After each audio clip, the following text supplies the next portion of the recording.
So here, folks, as the writing this video, we are on the eve of Steve and Minecraft content being released to Super Smash Bros. Ultimate. Yes, your humble content creator got served a piece of humble pie when Steve was revealed a week and a half ago. My Impossible Characters video was a little over a month old at the time of Challenger Pack 7's announcement, and so pretty much it didn't take long for that video to age absolutely horribly. However, I will say that I was glad to have been proven wrong, because Steve's addition has truly been the shot in the arm that speculation and this DLC cycle needed. Once again, it feels truly like just about anybody is possible for Fighters Pass Volume 2. So what exactly do I have in store for you for this video? Well, as you can see by the title, we're going to jump into some tinfoil hat territory, though I don't think this theory reaches nearly as much as some of the others that I've seen in the past. This theory, though, concludes that by the end of this second Fighters Pass, there will be the inclusion of a character who comes from a game or series that is rated M for mature by the ESRB. So how have many come to this conclusion, and why in the world have I decided to make a video on it? Well, there's tiny little grains of speculatory evidence for this theory. Now, I've went back and skewered through all the presentations for the Fighters Pass editions to the Ultimate roster, and I realized that most of the Sakurai Presents showcases only show the fighter that the presentation is highlighting, and not the entire pass itself.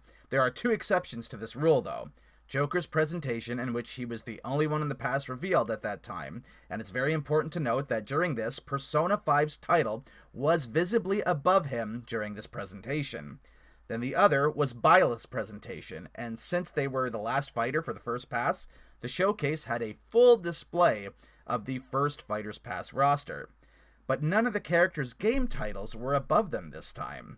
Though there was one time during a general Nintendo Direct in September of last year, in fact it was the last regular Direct we've had to date, after Terry was revealed, and it showed 4 of the 5 characters from the first pass. Both their render, name, and game title of origin were all fully displayed. This was before Byleth, and it ended up being the only time where nearly a full Fighters Pass would show both the characters' renders alongside the title of their game of origin. So this is where things start to get a little more interesting. Also in the Byleth presentation, Sakurai revealed that a whole new second Fighters Pass was coming to Ultimate, which would introduce 6 new fighters to the fray. At this time, all 6 fighters were a mystery, and none were ready to be revealed at the time of Volume 2's announcement. Eventually, we ended up hitting the ARMS era of speculation, where Nintendo teased the game's entire roster for Challenger Pack 6 to keep us guessing which character from ARMS was going to make the cut. And eventually, near the end of June, it was revealed that Min Min was our ARMS fighter, and the first Challenger Pack of Volume 2. But unlike Joker in the first pass, when the second pass was first shown off in this reveal showcase for ARMS, ARMS itself was not listed above Min Min, which means the only time a Fighters Pass had a character's game title above them initially right off the get-go was Joker's reveal presentation last year.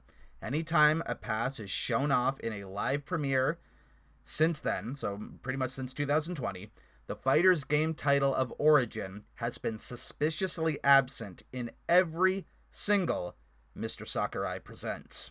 So what does this have to do with the ESRB rating of M for mature? Well, it seems that these days if a title from a mature-rated game appears in a Nintendo presentation, it would raise the presentation's rating from E10 and Up to teen to E10 and Up to mature, and it seems Nintendo really doesn't want that.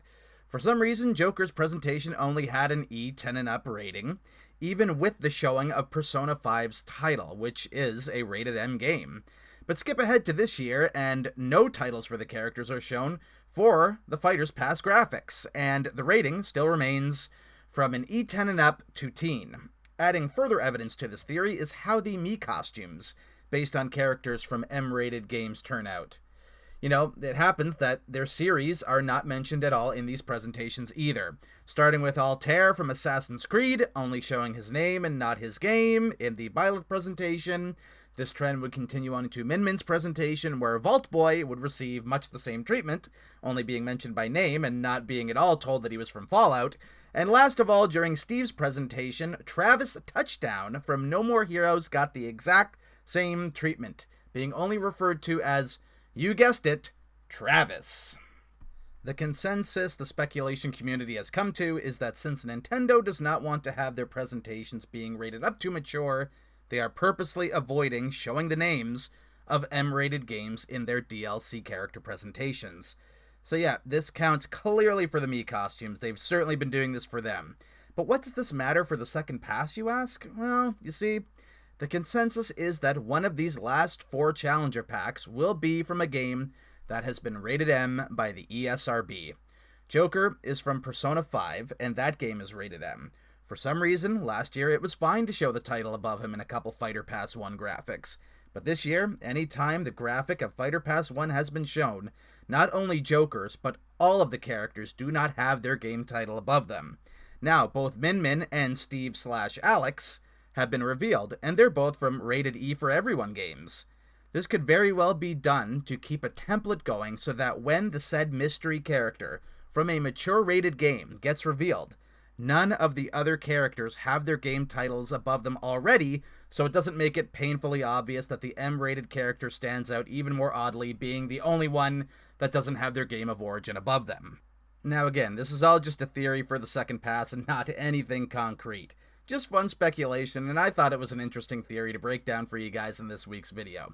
When it's all said and done, there might not be a character from an M-rated series at all that shows up, and this was all just reaching. But I'll be honest, it does seem odd to me that they used to show the series titles above Fighters Pass characters, and then all of a sudden we hit this year, and they haven't been doing it any longer. This does make me think that it is extremely likely that we get another Joker-esque edition. And by this, I mean a character that gets included in Volume 2 that's from a game or series that's rated M for mature. So as far as who this potential rated M character could be, as of this writing, I'm thinking that Dante from Devil May Cry would probably be the best bet for a candidate who could make this theory actually come to fruition. I know a Ninja Gaiden game or two have also been rated M, but not the entire series of games have been. And if they base Ryu Hayabusa on his more classical NES appearances, then I'd say that may well eliminate him as a candidate for M theory. Every game, though, in the Devil May Cry series has been rated M for mature. And furthermore, if Capcom by any chance does end up getting another character, I think Dante is the character that we will indeed get, and get the Duke over, say, Phoenix Wright and Monster Hunter. That is, of course, if this whole deal turns out to be more than just a message board theory. Now I throw the line to all of you, the viewers. I'm sure most of you are aware of this theory, so what do you think about it? Do you find some of the evidence somewhat compelling like I do? If you think this holds some credibility, which M-rated character do you think might be on the way to Volume 2?